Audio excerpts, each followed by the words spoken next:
Touchpix support. With Touchpix support, we are here today to discuss today's masterclass regarding DSLR use, and we hope that we provide enough information that makes sense to a lot of our users that are using DSLRs for their photo booths, mirror booths, or any type of activation that they currently have. I'm gonna share a quick screen here because I feel like I should start off with this. It's fairly important for those that probably don't understand a little bit about what the settings should be. Let me see if you guys can see that real quick. Let me see. I'm going to stop the share.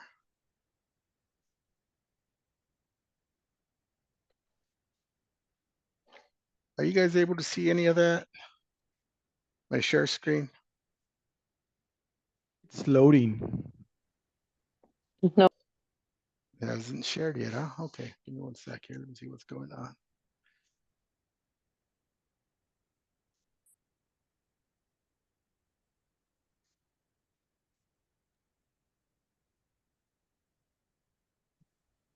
Yeah, because we see that it's your sharing screen, but there's no image. Yeah, I see that too on my end. Let me reopen it and see where we're at with that. Okay, let's try it one more time here.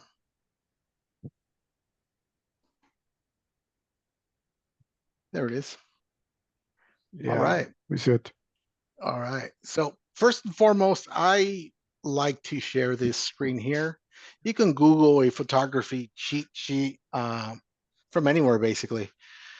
But the reason why I like to start with this is because this is kind of what you're encountering once you're using a DSLR camera, right? A lot of people are probably not as familiar with DSLR. A lot of people that are coming from the iPad booth area, or even slow motion for that part, use either the rear camera of your iPad or iPhone, or end up using a GoPro, which is a little different from a DSLR or mirrorless camera. So I'd like to start off with this cheat sheet. Kind of want to explain some of this stuff, really vague in the sense of how I use it with the photo booth app, which is Touchpix, and what the recommended settings are, at least to start off with. You know, a lot of people leave it with auto white balance, and that's something that I want to start off with. Is probably not the best idea. The auto white balance may work for you on some occasions, but I'd recommend that the white balance is either set. A lot of people sometimes buy what's called a white balance gray card. Those things are great. They're only a few dollars from Amazon. They fold up, and it's basically to set your white balance accordingly, right? A lot of people who use mirrorless cameras or DSLRs, and you'll be hearing me say these terms. So when I say DSLR, I'm also going to include mirrorless cameras in there, because essentially that's what we're talking about in today's masterclass. I recommend that if people are using whether the mirrorless cameras or DSLRs, to look at your white balance and set that either manually or set that to flash is what I recommend. Flash is recommended because almost everybody who uses a mirrorless camera in the industry utilizes that with some type of flash. And for you to get the best white balance setup would be either manually with using a gray card, snapping a couple test shots. The gray card, typically what it is just a gray fabric that you shoot into the camera, autofocuses on that, and it sets your white balance up. If you don't have that, you know, always toggle your white balance over to the flash mode, because you'll be using a strobe flash of some sort or a flash of some sort to be able to compensate for proper white balancing. Auto sometimes works great, but sometimes it does not. So please just be mindful of that. If you're using photo booth outdoors, you know, this is where you're feeling a little bit more comfortable with your settings. By all means, you can set it to daylight. However, just know that, you know, as the day goes on and the sun is possibly going in or is covered by clouds, there may needs to be some adjustments in those areas. So if you're feeling confident about your photography skills and you want to use any of the other settings based on your current situation, by all means. I'm going to explain some of the basics with the Touchpix app on how we utilize it. And I'm sorry I didn't allow my co-part Julian to introduce himself, because he's also a DSLR mirrorless expert. I'll let him do that, and then we'll get into the recommended settings. Hey everyone, my name is Julian. I'm part of the support team in Touchpix. I'm glad to be here with you. And I'm also in the chats and doing some one-on-ones and tutorials. So I'm glad to be here with you in this masterclass. So if you have any questions, please put it on the chat, or if you want to, do it on the mic, you can lift your hand and you will be called to start your question. Okay. Thanks, Julian. Sorry about that. We got No started a little problem. late and forgot Yeah, no problem. about that. So back to the white balance section. That's kind of what I want to focus on today's masterclass, is that it's super important for people to understand these types of setups and how to properly adjust your camera. This is kind of what the master classes are for, to try to guide you, at least give you a starting point if you're unfamiliar. So I like to set mine to flash based on the fact that I use strobe flash, and that has given me or provided me with the proper white balance of my pictures. If you notice on the DSLR camera, which I will show you guys two different DSLR camera menus today from Canon N50, and I'll also show you a menu from a Canon R100, which is kind of the newer style Canons that are entry level, but at the same time, I see a lot of people in the groups using them because they're great cameras, but they're very basic models. I'll show you the pros and cons between both cameras, and we'll kind of go from there. Camera modes. Our app is designed to work with manual camera mode. You'll probably be able to use it with some other modes, such as automatic will work with pictures, but if you're doing pictures and videos, you may get some errors popping up. So always set your cameras to manual mode, whether you're doing videos or you're doing photos. We recommend that the camera mode should be on manual. White balance should be on flash if you use an external strobe flash or any type of flash. Then you get your aperture. If you can see here on the cheat sheet, your aperture it's called f1.6. That opens up the lens pretty big. There's a lot of lenses on the more expensive side that can go down to f1.6. And that basically is what allows light inside the lens. So the higher the number you go, the darker it is. Your f-stop. A lot of the kit lenses come in the middle ground. If you buy a Canon with a kit lens, it'll come somewhere around f4, f5.6. That's what you're going to get with your kit lenses. So it's not going to allow a lot of light to come in, but it's made for standard photography, entry-level videos. You'll be fine. If you're trying to do 360s, you're going to need a different lens. You're not going to be able to get away with a kit lens. You may think the quality is okay with the kit lens, but there's a lot of variables because, first of all, the kit lenses that come with Canons, they're not designed to be wide angle lenses. So you're going to need that wide angle lens for 360s. For photo booth, that kit lens is perfect. It works miracles. You don't have to change it. So there's two separate topics here that we're going to go back and forth with. One of them is going to be photography, which the kit lens works great for. The other one's going to be for video recording, such as slow motion. The kit lens might not do the job for you. You're going to need something better, right?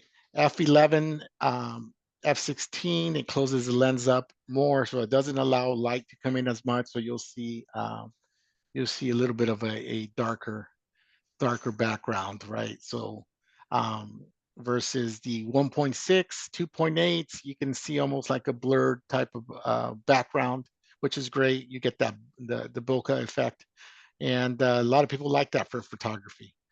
But As far as setting your aperture light, I also recommend that is set, at least when you're beginning, set that to 7.1. That's your focal point ultimately. Set that to 7.1 on your f-stop, and that should be a good starting point for you guys. I do see a lot of photo boothers go a little bit lower, 6.1 or 5.6, which is fine. But I think 7.1 would be what is recommended for this masterclass. And again, it plays a lot of different roles here, in the sense that aperture also means that the lower the aperture is, like 1.6, you're gonna get some blur in the background. The main objective for this is to be on focus with your shot. So if you have big groups of people and you have a low aperture, often in time the camera is going to focus on maybe one or two subjects with really good focus, and the rest will look out of focus. So the higher the number, the greater the focus as well. So what I recommend is leave it at 7.1 for the aperture, and you'll get yourself some nice crisp shots. 6.1 also works well. If you're feeling up for it, feel free to play around with those settings and you'll see a big difference. But as a starting point, I would say let's go camera mode, manual, white balance. Let's go into the flash section. Aperture, I would set it either at 6.1, 6.3, or 7.1. Your camera will have those options, and I'll show you how to set those on your camera. Now we're going to go down to shutter speed, right? Shutter speed's huge. I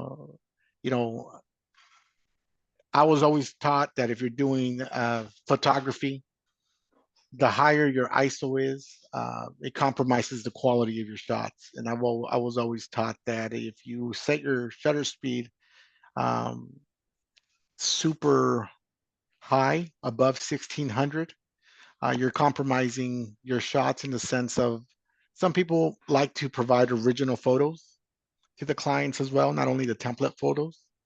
And if you set it above 1600, that you're introducing grain to those photography pictures. You don't want to introduce grain. It lowers the quality of your pictures. I would always recommend, personally, I use anything below 1250 or below. I try to stay 1000 on my shutter speed or below, and you'll get nice crisp shots with that shutter speed. I'm sorry. Let me backtrack here. What I just explained was ISO. ISO is where I was taught that 1600 is, you don't want to go above 1600. You see anywhere from 100, which is perfect for daylight. 200 is perfect for daylight mode. You set it up at those low levels. But as the day gets darker, maybe you're doing a lot of events in venues where they have low light. That's when you start increasing your ISO to compensate for the low light scenario. As you can see, the cheat sheet shows you where you apply like the 800, like the 1600, which would probably be the highest I would ever go on anything, because then it starts introducing grain. So that was for the ISO, and I apologize. So shutter speed. The shutter speed, it's basically, how can I explain this in a kind of a basic mode? This allows your shutter to be open for a set amount of time. The lower the number, the faster your shutter is.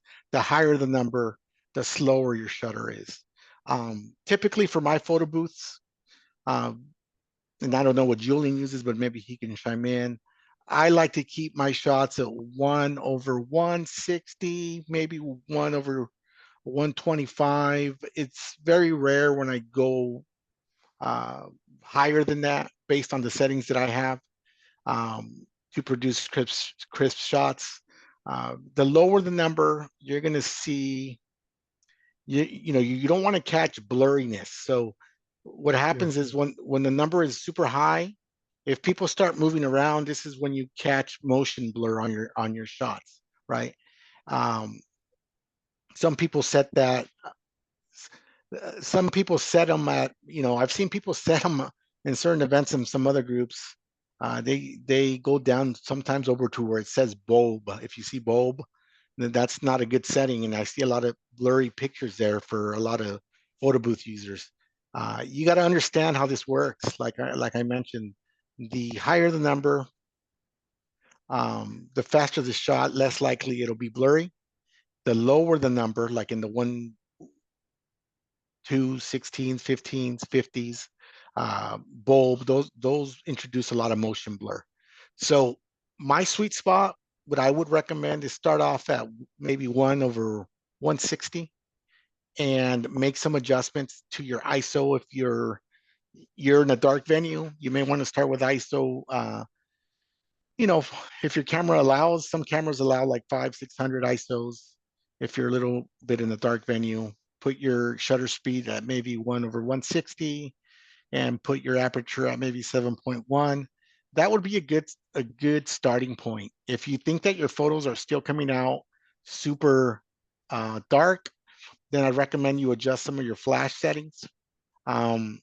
If your flash settings are being maxed out at full power, you don't want that either. So you're going to want to come back down and maybe increase the ISO and play around with the shutter speed and put it at a little bit of a faster rate. That way you don't catch that slow, that blur. If you're setting it up too low, maybe like I said, if you're at 1/160, drop it down to 1/125 is what I would recommend. I don't know if you have any comments on that, Julian. I know you use your DSLR on your mirror, and I know for the mirrors, Yes. typically my mirror settings are a little different as well. Yeah, in this case, since my mirror, the glass is the different one, it's kind of dark. I use value more or less like 1/80, 1/100 is the value that I use, because if not, the picture tends to be like a little bit darker. But the ISO, I have it on 200 and maybe 400 at max. No bigger than that, because then the photo is grainier, like you explained. So that will depend. You have to play a little bit with the settings when you are doing an event, because every light conditions is different in the events. So you need to adjust properly to that. Okay. Does this make sense? I mean, we're just explaining a quick cheat sheet to starting to going into the DSLR mode, but I just want to be able to provide these. I think these are important details as far as starting point. So for me, a regular photo booth, manual mode, flash mode, my aperture will be at 7.1. My shutter speed, I'll probably start it at 1/160, play around with it there. And if I'm in a low light scenario, low light venue where it's dark inside, and I'm still using a strobe flash, I would probably start my ISO at probably 800 and see where I go from there, take some test shots and see how the pictures are looking and make some adjustments there. So this is a good cheat sheet. You can Google this photography cheat sheet. It's good to have in your back pocket, especially if you're new to the DSLR or mirrorless camera game. That way it gives you an idea of what you need to move around to adjust those settings to be a little bit better. Does that make sense? I'm hoping it does. All right. I don't see the Next, chat. Hold on.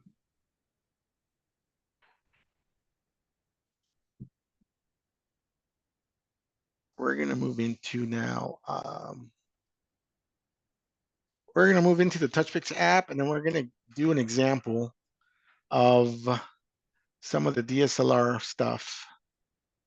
I got two in front of me, like I said, that I want to showcase. And mind you, I don't have strobe flashes connected to it, but I'll give you a good example of what that looks like. And give me one sec here as I'm loading up that page here. One thing is, if you're on the fence about a DSLR or mirrorless camera, go to our website. I'm going to share our website webpage real quick here. As I'm able, I'm going to share that webpage. Where is it? Here we go. So this is our webpage, and if you're on the fence about which camera to buy, go here to support, touchpix.com. Go over to support. So go to support, and then under support, there is a knowledge base. Click on knowledge base. And then you can hit DSLR mirrorless camera, compatible DSLR mirrorless camera. It has a photographer cheat sheet there, as you can see as well. So these are all the compatible cameras that we have, right? Starting from the Canon line, if you scroll all the way down, we're also compatible with Fuji, Nikon, Olympus, Panasonic, so a variety. Sony cameras, we are compatible with Sony cameras. And a lot of these cameras you may want to dig into a little bit deeper. Like the Sony cameras are great photo booth cameras, but if for now it's not compatible with video with Touchpix. It's not a limitation on the Touchpix side, it's a limitation on the Sony side. For whatever reason, they're not allowing developers to have access to where the videos are stored, and that's presenting a compatibility issue with Touchpix. So for now, they're great photo booth cameras. You may not have great luck working the video portion of it. Today's webinar, we'll be going over a couple of Canons. If you live outside the United States, some of these model numbers may be a little different. So just be mindful that, you know, like the 850D is a model number highly used in Europe, but in the US it's called a T8i, and that's their T line. So always go here to make sure that you guys are using the appropriate cameras and compatible cameras. So that'll be a good start, right? So always make sure, and if you're in doubt, jump into our chat, which is easy. You could just open up a chat and, you know, I'll do it live. Open up a chat, send a message. You can always say, talk to a live person, or you can ask to speak to a live agent, and it'll take you to somebody that is able to answer your questions pretty quickly. A live agent will connect. In this case, I'm just going to put my Touchpix email address. I feel a lot of people underutilize our chat sometimes. And I think our chat's pretty quick. If you need to talk to any of us that are on support live, is a Canon M6 compatible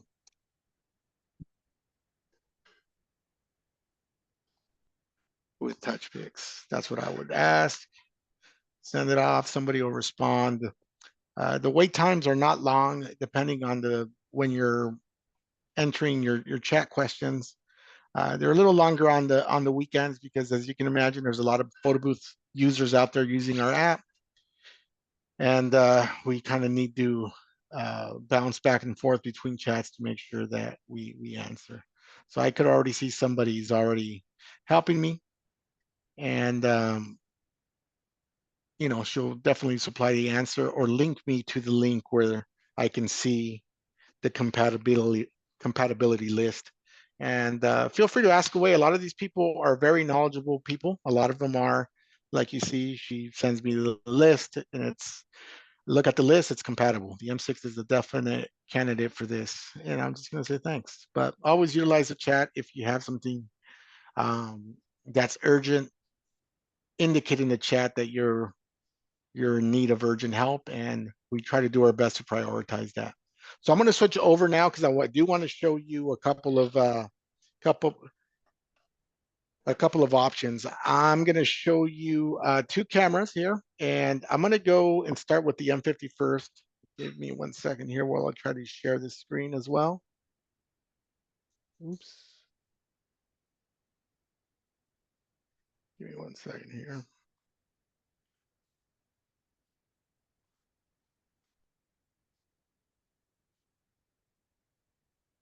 Let me know when you guys are able to see that on your screen.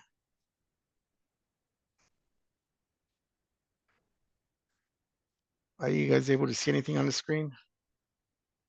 Not yet. It's a website. Okay. Let me try to do that again.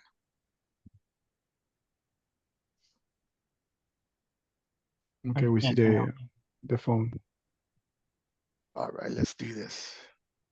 All right, so this is what I call the camera M50 Mark II. This is a very popular camera. lot of people started with this camera. The only, I guess, con I have about this camera is the connection.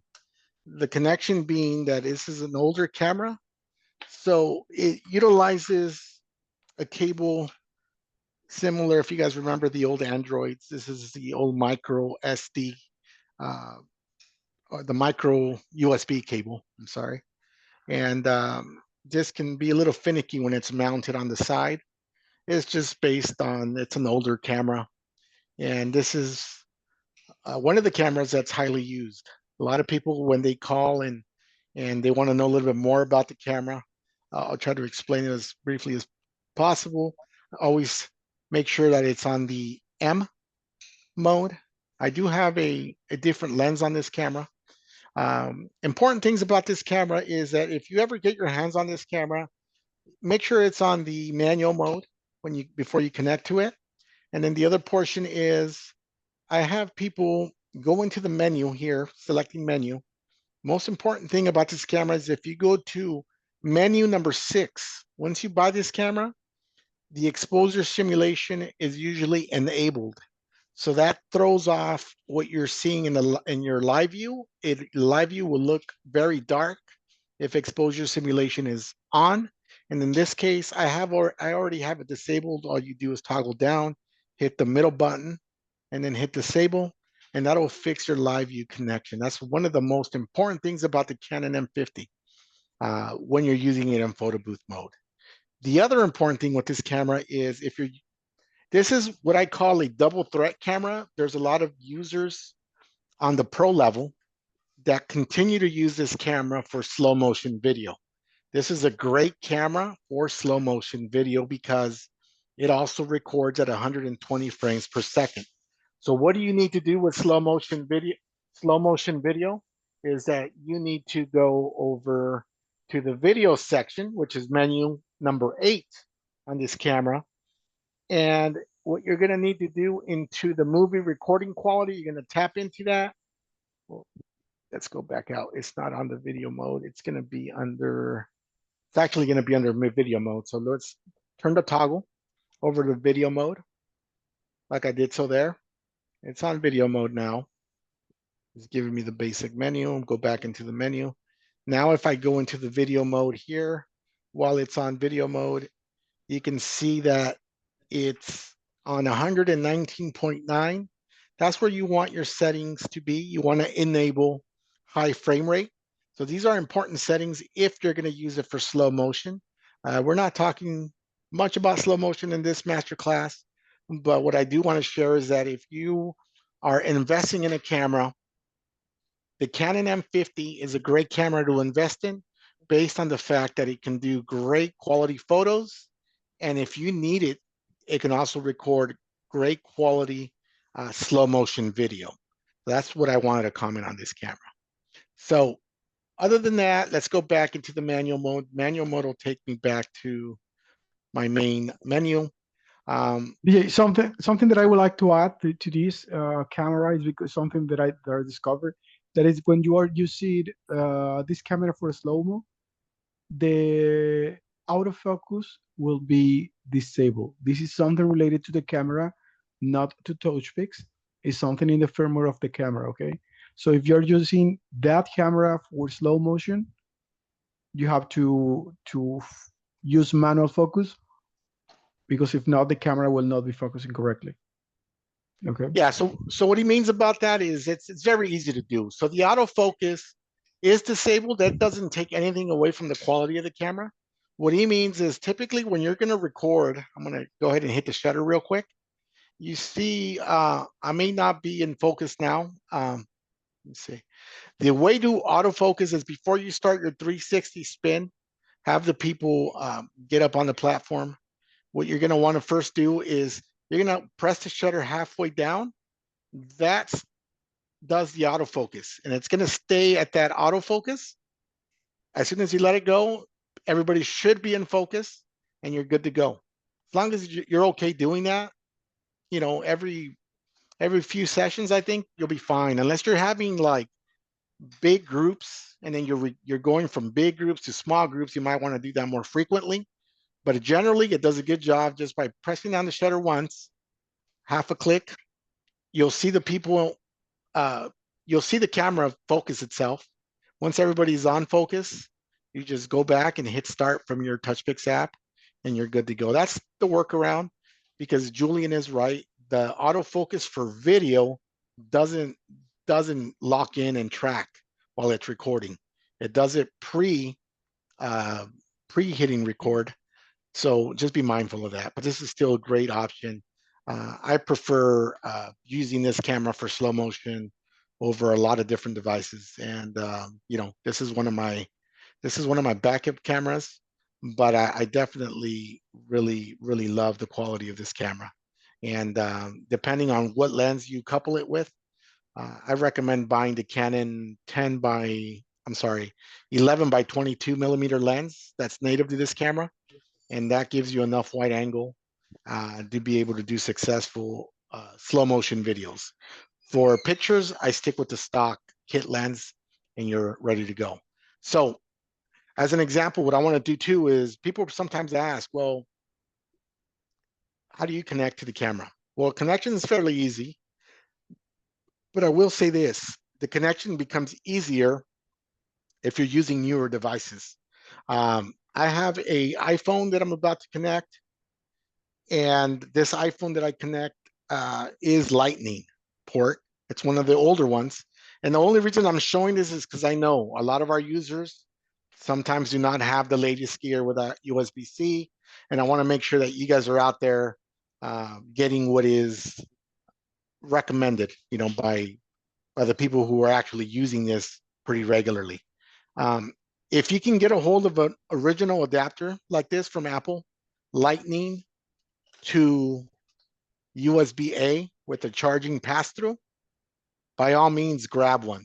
The reason I say original from Apple is because these have the best ways to connect. Some of the generic ones that I've tried on Amazon do not work, or they'll work, but they do not work consistently, meaning that, you know, it'll connect for 5 shots and then out of nowhere, it'll disconnect.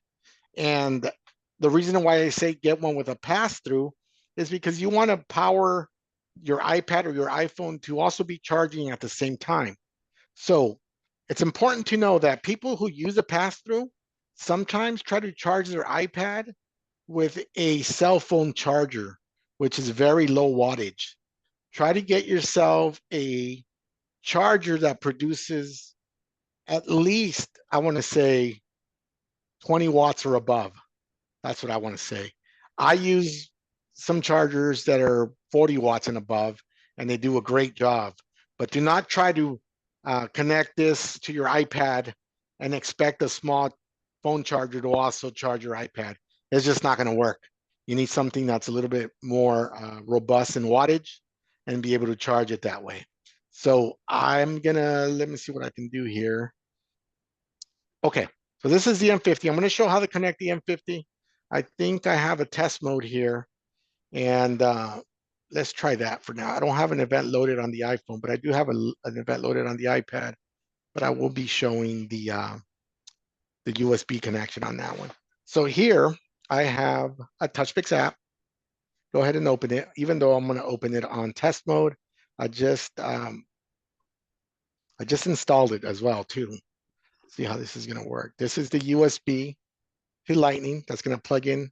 This is an iPhone. I believe it's an iPhone 12, I believe. So it's still newer.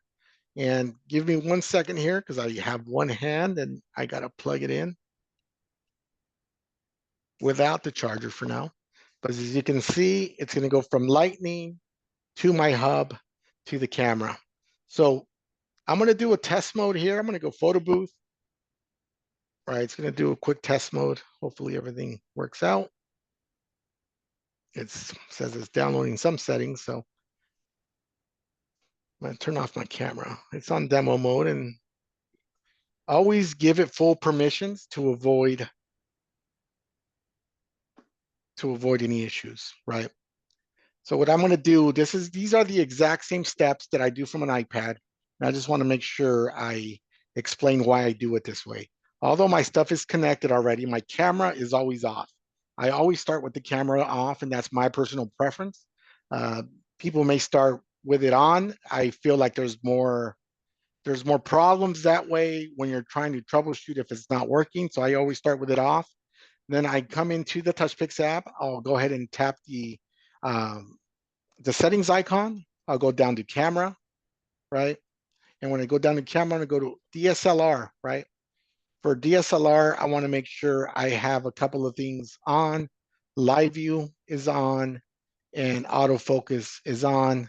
And currently I have my camera set to landscape mode, which means it's horizontal. If I had it in a mirror booth, my camera would be vertical mode, and I'd have to make some adjustments here to rotate the camera.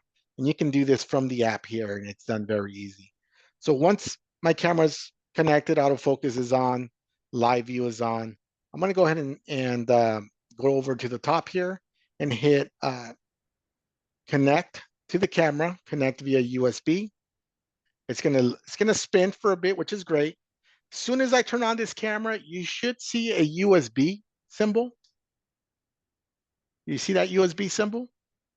That means it's connecting, and it already connected that quick. I always like to turn off the camera last, because sometimes if you leave your camera on at the beginning, sometimes it goes into sleep mode, right? So the app is not going to detect it while the camera's on sleep mode or is on standby mode for too long. So by you flicking it on last, you're immediately turning on the camera, and it's sending the signal over to Touchpix. So now that I do have that activated, right, I'm going to go ahead and go back, and I should be ready to go to take some test photos. So I'm going to go ahead and hit photo. I'm going to pick the standard Touchpix 3-shot template.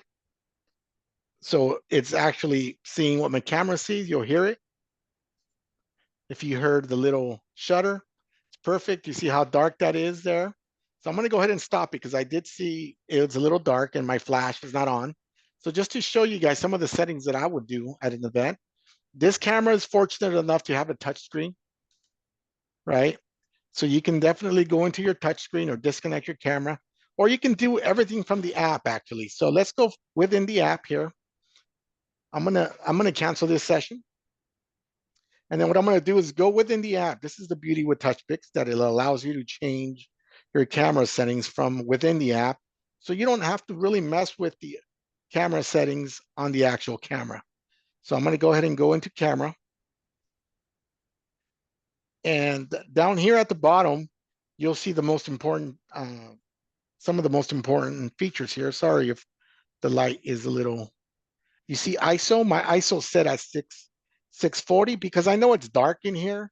I'm probably gonna max it out at what I would max it out to at any event, 1600. My aperture, I'll leave it alone at 6.3. And let's go down to 160. And let's see how those adjustments look, right? And let's go ahead and do a session. Let's go do the same session. And let's see how that comes out there. So in 3, 2, 1, you'll hear the shutter now. So it's still a little dark, but it's a lot brighter than what it was initially.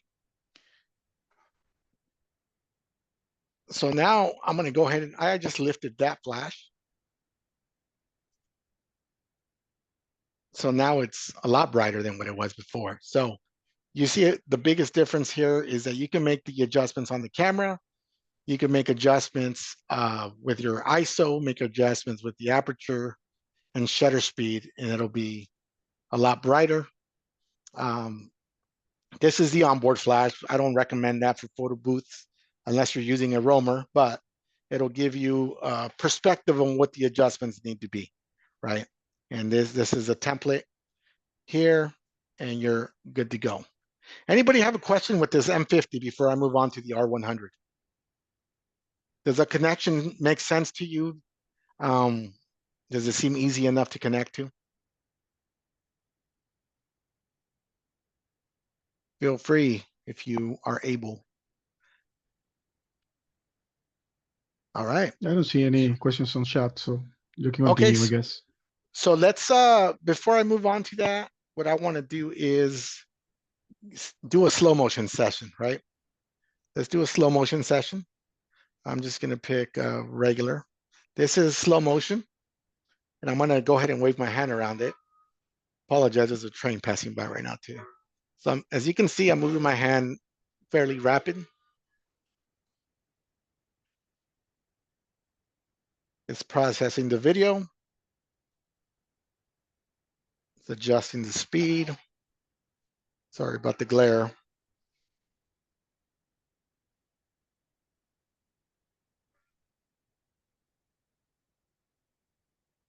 So it's a lot slower there. You see the slow motion there. So as you can see, this camera is able to do slow motion and pictures while it's on manual mode. There's no messing with the actual camera settings. There's no messing with anything else. In some occasions, I've gone as creative as doing both photos and 360 slow motions in the same event.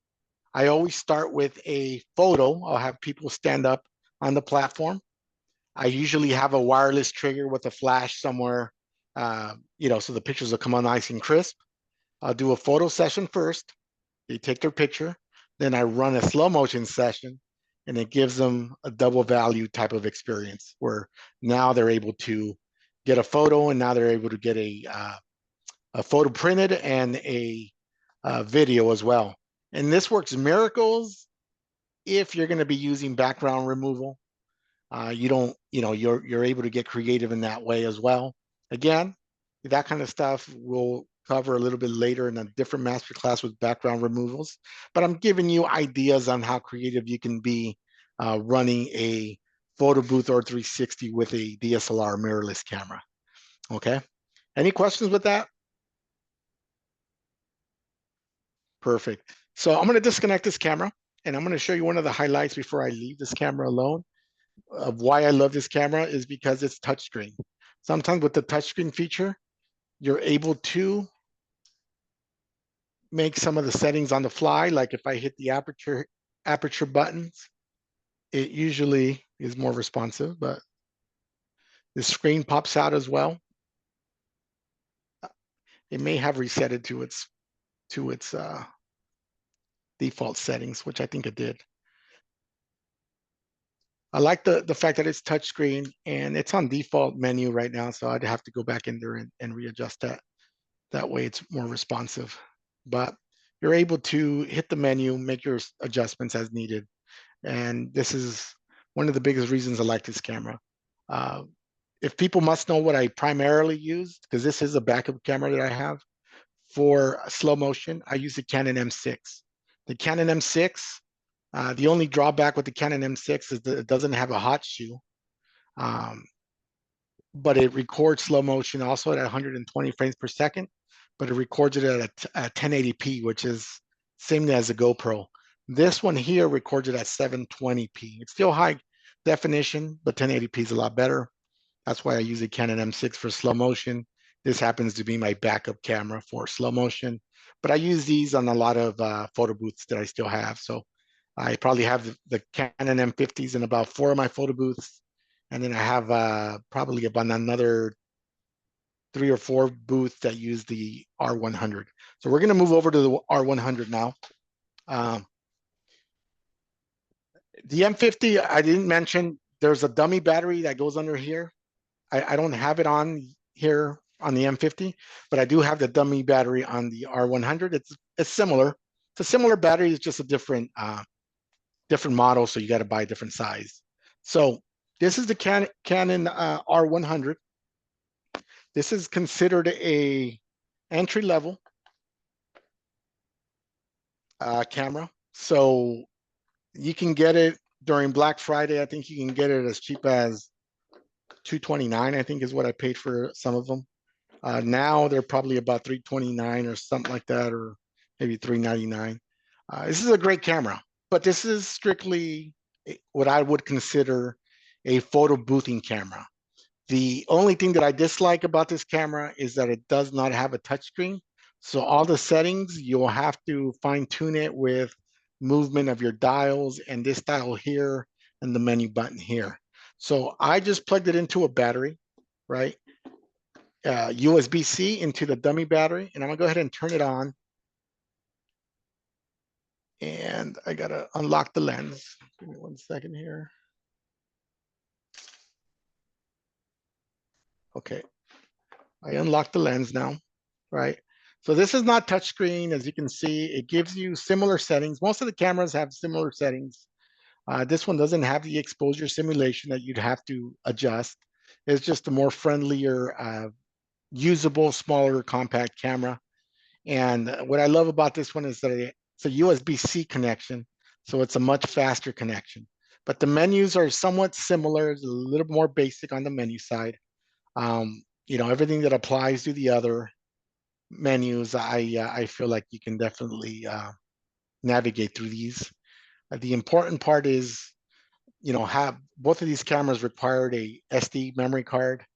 I like to shoot at high quality. I think it's faster if you shoot medium, but I don't know. I like to keep my pictures high quality because I give my customers some of the originals as well.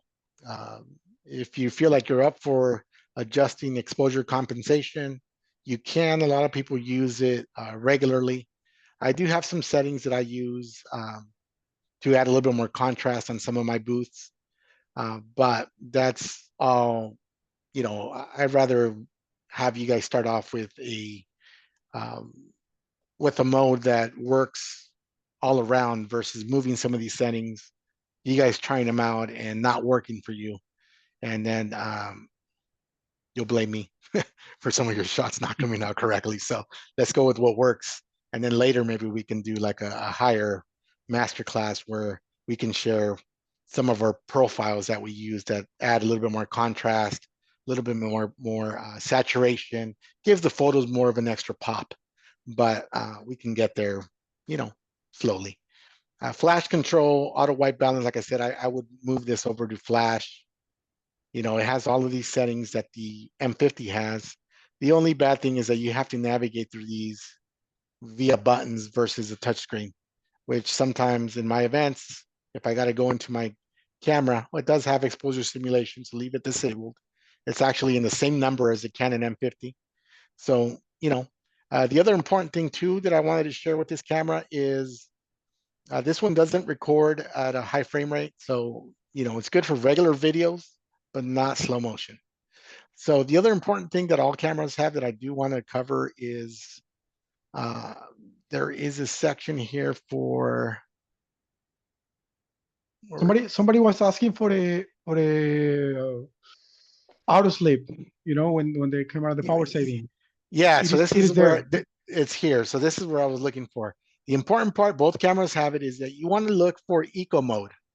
Eco mode here, you want to make sure that both cameras have eco mode off, because what it would do if you leave it on, your camera thinks it has a legitimate battery inside, and it's gonna shut off, right? And by it shutting off on standby mode, it loses the connection over to Touchpix.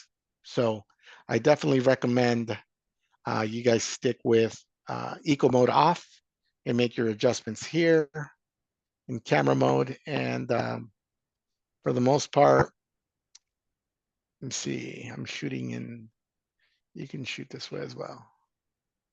So, with this one's a little tricky for me too, because I have to remember if I want to adjust the ISO, I can't just tap the screen like I do with my M50. I actually have to hit the ISO button and manually shift it to where I want to shift it to. Same thing goes with, the flash, make sure it's on.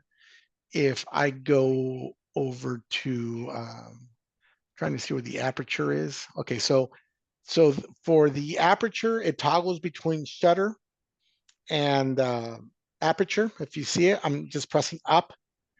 So if it's on aperture, the way to adjust that's with the little wheel, the wheel on top. It adjusts. I like it at 6.3, 7.1 is fine, right? And if I want to adjust the shutter, hit up again till it goes to shutter. And with the same wheel, you either go up or down.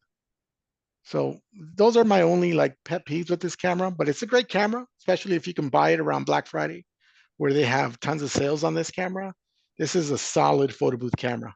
And the fact that it fits on low profile booths with smaller spaces, That's great. So I'm going to show how it connects via, let's go with an iPad. This is an iPad. I just have the face out here. I'll show you the back of this iPad. This is actually to one of my booths. And this is kind of how I have it set up. I have Printpix Velcroed back there. This is a USB-C iPad. I typically plug in a 90-degree USB-C for easier connection. And I have a USB-C hub. And I do have a 90-degree HDMI because it also plays a slideshow that's attached to this specific booth. So I'm going to go ahead and see if I can do this with one hand without messing anything up, which it looks like I can't. So bear with me. Give me 1 second here.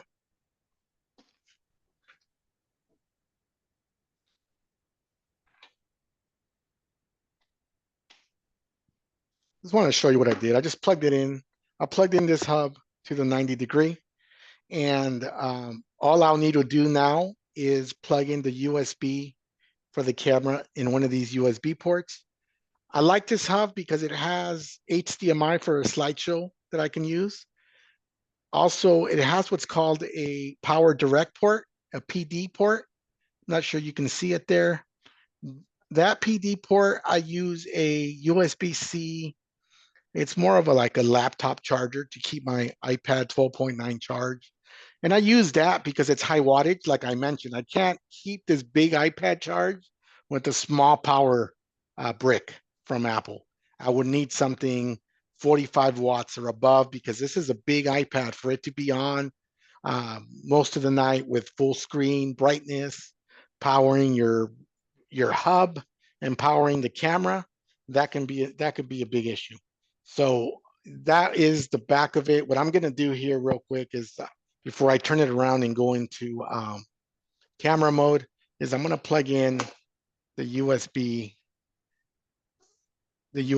So the USB-C is already plugged in here on my camera. It's a USB-C connection to a USB-A. You can get a USB-C to USB-C direct if you want. It's really optional, but because I use a hub, I'm gonna go ahead and go with the hub. So let me bear with me here because like I said, I'm using one hand and it's a little difficult. So I'm just gonna plug it into the middle port, right? What I'm gonna do is I'm gonna turn this around here so you can see now the front of the unit, hopefully prevent it from falling over, right? Okay, so now we have, let me zoom out a little bit. We have this camera, which I'm gonna turn off, and we have this iPad. And same thing, I'm gonna go into the iPad. I'm gonna go into the settings menu, go into camera mode. I'm gonna go DSLR, make sure live view and autofocus are on. Then I'm gonna hit connect to DSLR, hit USB. It's gonna start spinning as you can see there. I'm gonna turn on this Canon R100. Oops, the battery turned off on me. Give me 1 sec.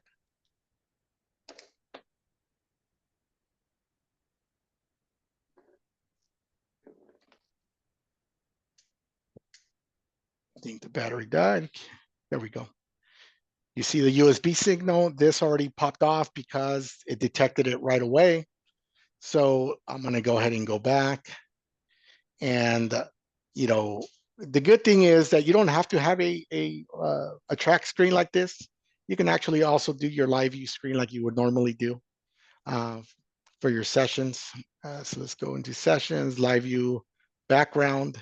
Let's go back out. And this should mimic your live view from your camera. So as you can see, that's my hand there. I'm doing the live view thing. So you can see that. That's a great feature also. And that's my track screen popping up. So you can use an attract screen so people can, come up to your booth and hit touch to start. And then once they hit start, they'll be able to line themselves up into position by seeing themselves. And then they can go ahead and hit photo booth, right? And in this case, I'll back up so you guys can see the full action. You guys heard the camera pop off. Like I said, it's dark. I'm not using a flash. I don't have a flash connected to it, but you guys get the idea of a full session. You can customize your screens. That way everything looks on theme. You hear it click.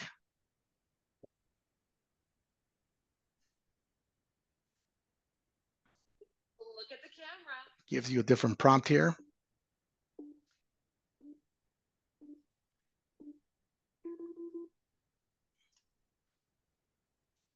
Very easy connection with the USB-C, very solid. That's my preferred method. So most of my photo booths now have a USB-C iPad. It just makes the biggest difference, right? So of course, I have some type of background removal, and it's not processing based on the low light. So ignore that output. But if I'm accepting this, I'm gonna go ahead and hit the check. It gives you the full effect here, and it starts again. So that's essentially how we connect the DSLR with the proper settings that we recommended, and using an M50, using the R100. And would love to open it up for questions in the event that you guys have any. Any specific questions, anything you guys want to see regarding mirrorless DSLR that maybe I left out? Was it helpful is the key question here. I'm hoping this makes a lot of sense for a lot of users.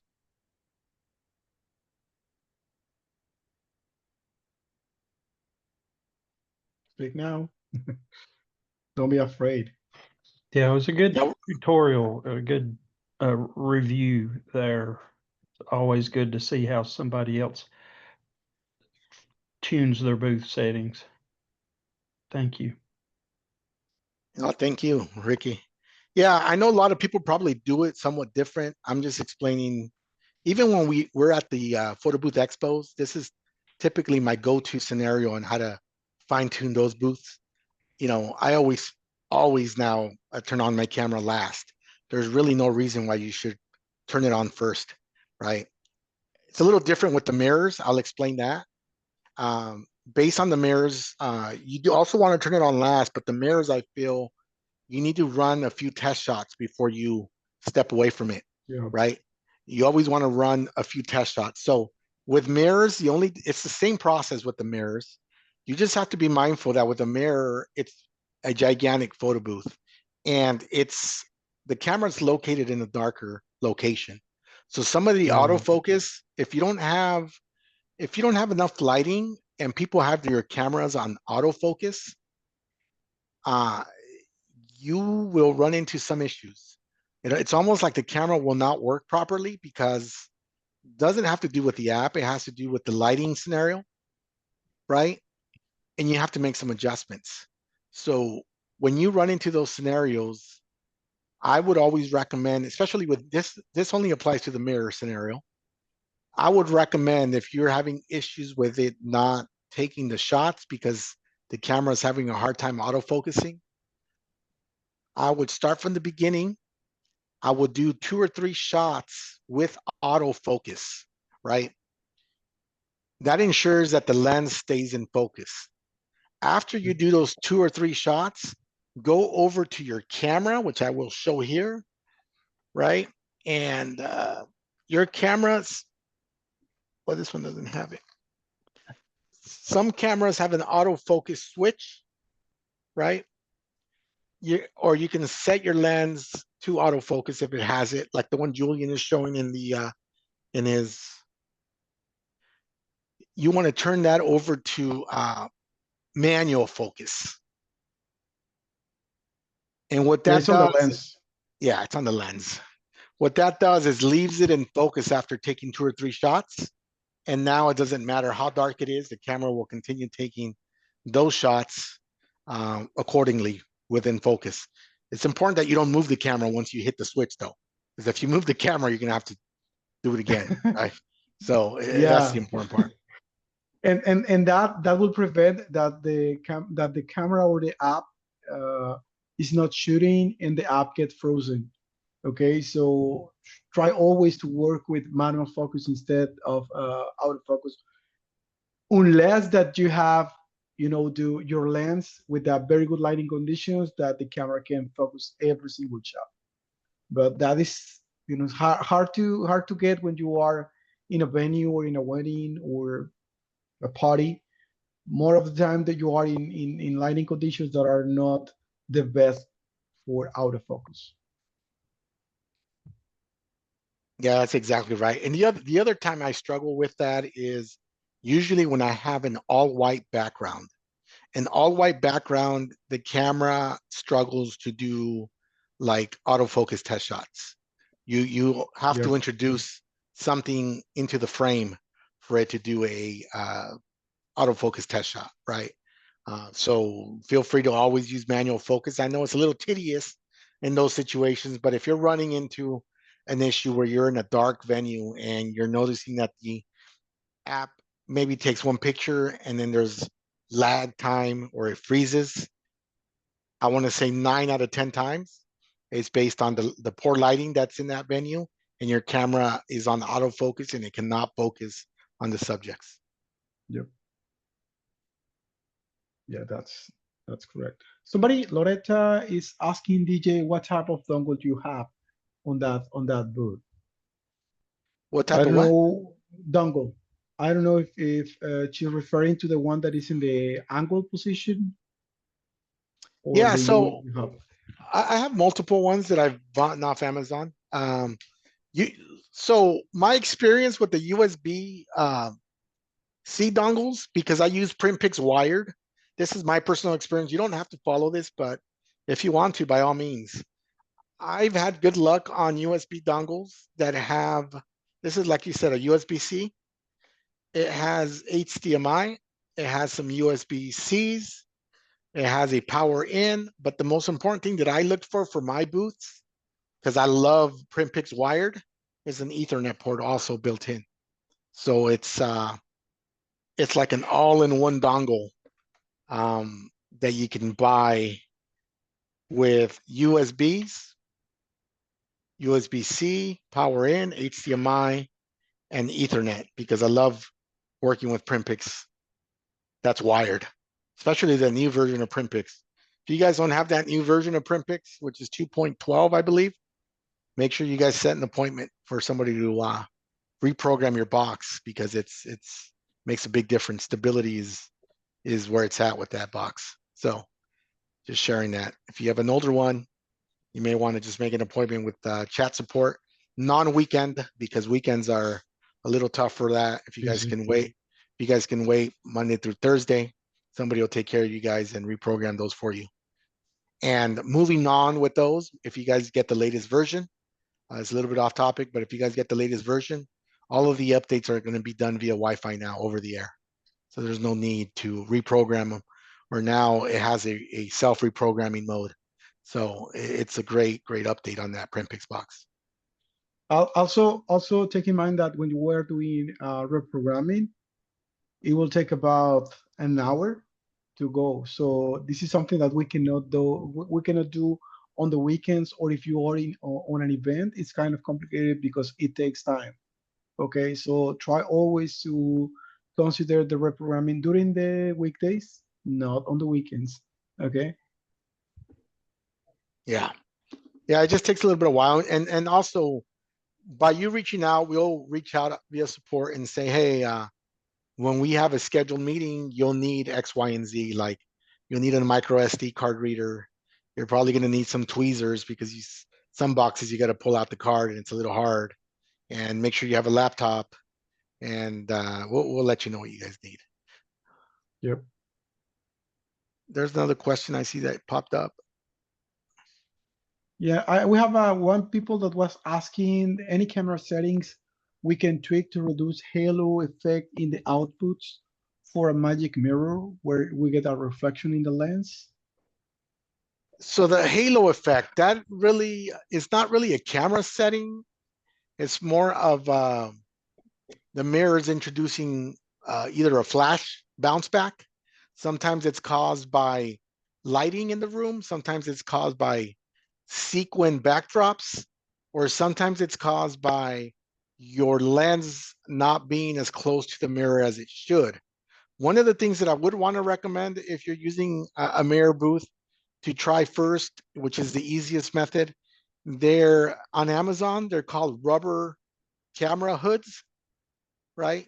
And it's a rubber camera hood that probably cost about 10 bucks, maybe 15. And it mounts on your camera lens, and that squishes against the mirror. That way there's no other lighting introduced, right? But also be mindful of the other stuff that I mentioned, like, maybe DJ lighting, maybe sequin backdrops, or lighting that's causing your flash to bounce back. But Julian might have some other tips as well. Yeah, also I posted that I realized that some cameras, because I get the second-hand camera. So one time I look that this camera has like a UV filter. So it's like a glass. Once I remove it from it, the glare or the halo was completely gone. So check that if you have that UV filter, maybe that one is causing that. So you can take it off. You will have to rotate a little bit, like what do you say? The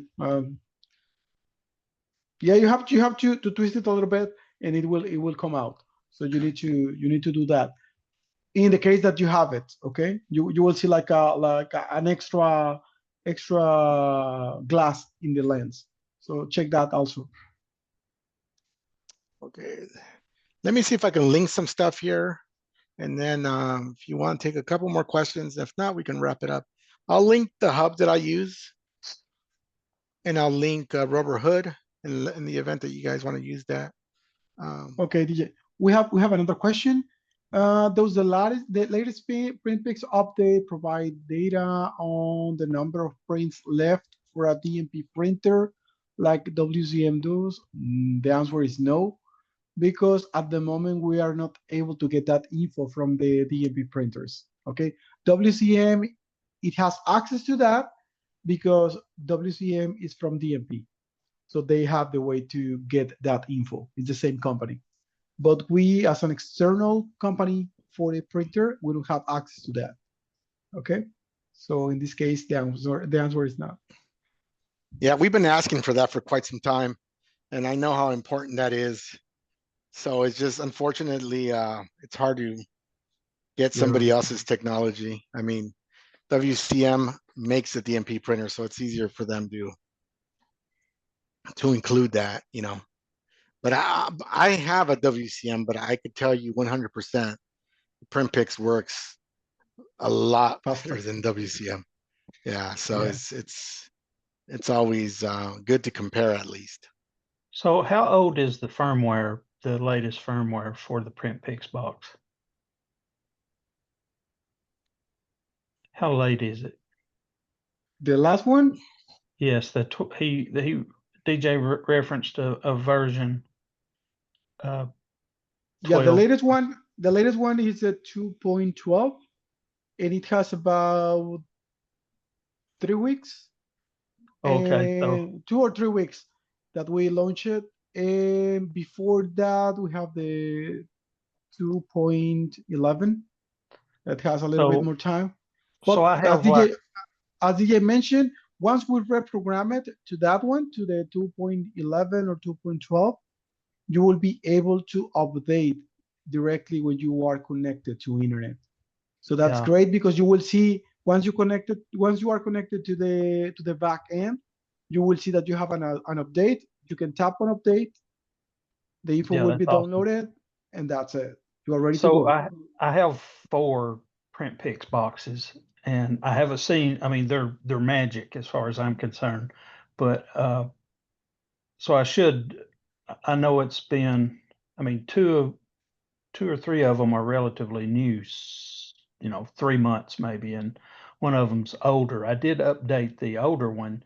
I guess I should update all of them then if it's that late. Yeah, I guess that you still have the 1.16, because seems that the boxes that were including the new update were on August, so probably you have the old version. But you Yeah. can check when you access to the back end of the PrintPix, you will see the version. If you have the 1.16, is you need to update. Okay. Okay, I'll do that one in a couple weeks. I'm sort of piled up right now. Yeah, I'm gonna post here the site where you can schedule a reprogramming. Okay, so you can do it, and we can assist you. I just posted here, touchpix.com/meet. That's the site that you can ask for reprogramming or an update. Thank you. You're welcome. Yeah, so I also included in the chat the link that for the hub that I use. Like I said, I probably have about 7 at least. I know I at least have 7 of those because my Amazon says I purchased it 7 times. So that's the one I use. I haven't had any issues with that hub. I do have other brands that I use for testing, but the ones that I have in my actual booth are the ones that I linked in the description that I know work for the booth with the wire print picks and stuff like that. And then the other part is people were asking for these rubber hood lenses for the mirror booths.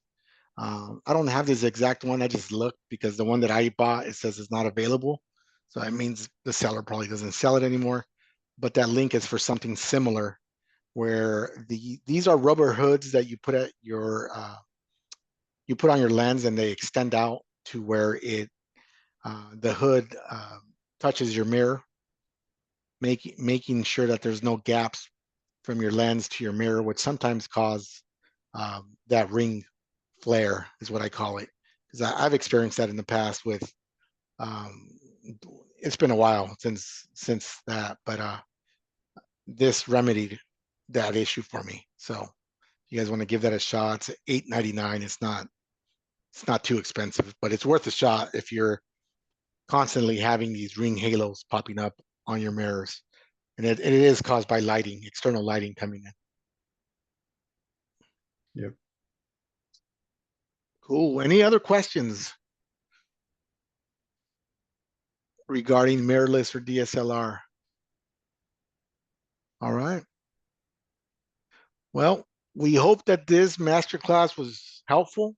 We want to continue doing these masterclasses just to enhance and provide tips that maybe you don't normally use.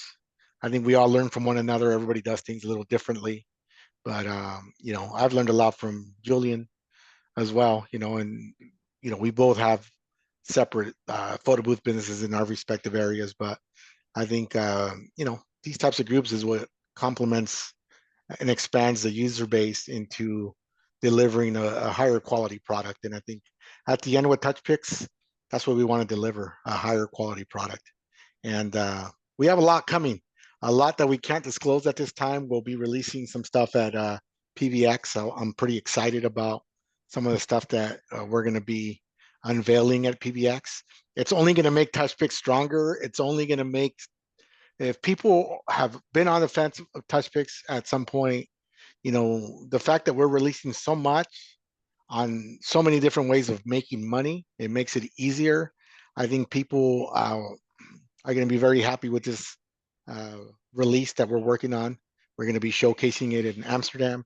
I wish I can say more, but I can't. But I think people who do corporate events and that type of nature, they're gonna love the fact that this is going to be included with Touchpix because it's only adding separation to what everybody else continues to do, and it's going to add that extra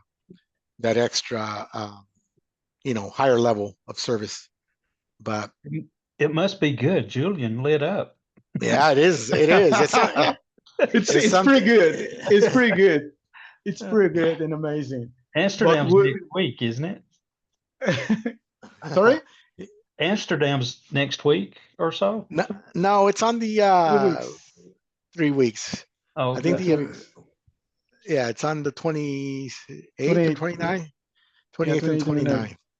So yeah, Julian and I will be out there with the team. So excited to see Amsterdam, and hopefully we can do some live streams out there and be able to showcase what we have in store. But I'm excited.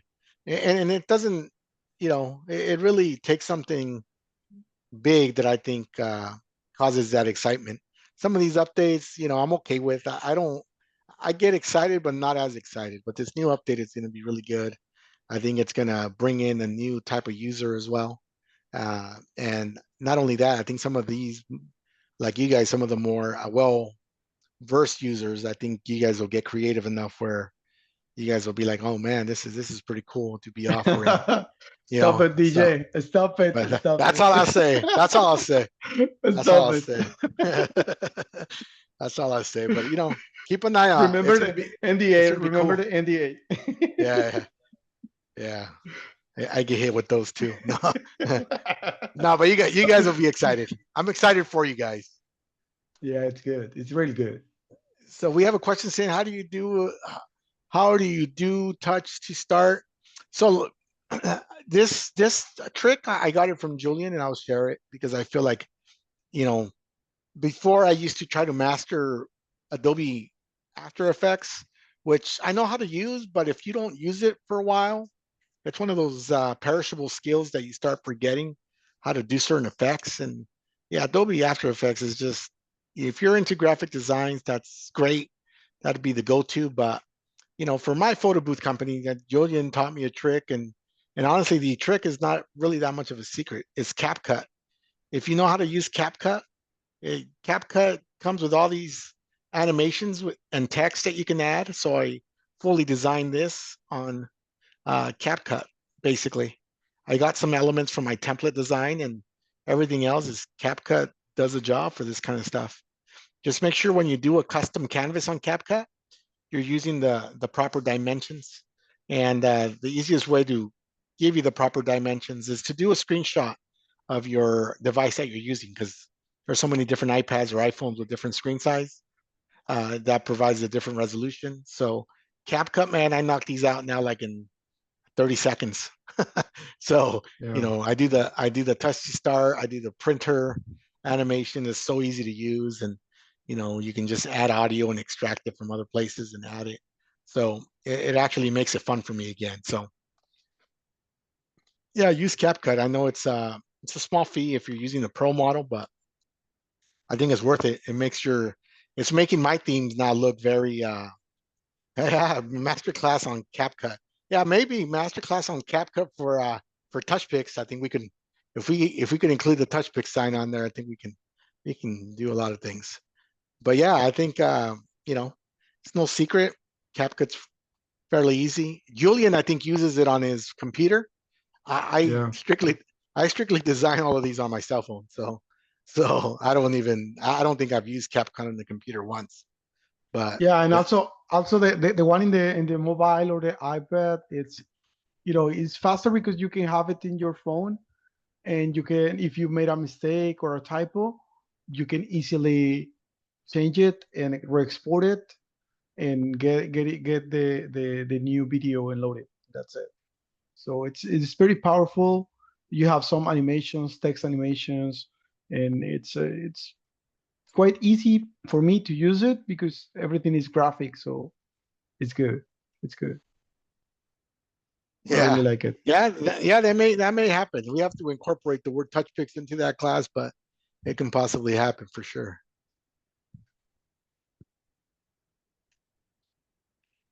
Yeah, Okay. we can definitely try, but today's main topic was mirrorless DSLR. We hope we made it easy for everybody. If you guys don't have any more questions, we want you to have a great night. I know a lot of you guys are from the East Coast, but let's all continue to support one another, our community, to enhance our skills and be able to showcase what we can do with Touchpix and make that money. At the end of the day, that's what it's about, making that money and having a thriving business. But thanks everybody for stopping in. Julian, I don't know if you have any closing words. You already say everything. Thank you for being here. Thank you for your time. And let's see this apply on your events. Okay. Love you, fellas. Gotta go. All right, see you guys. Thanks everybody for joining us. See you next time. See ya.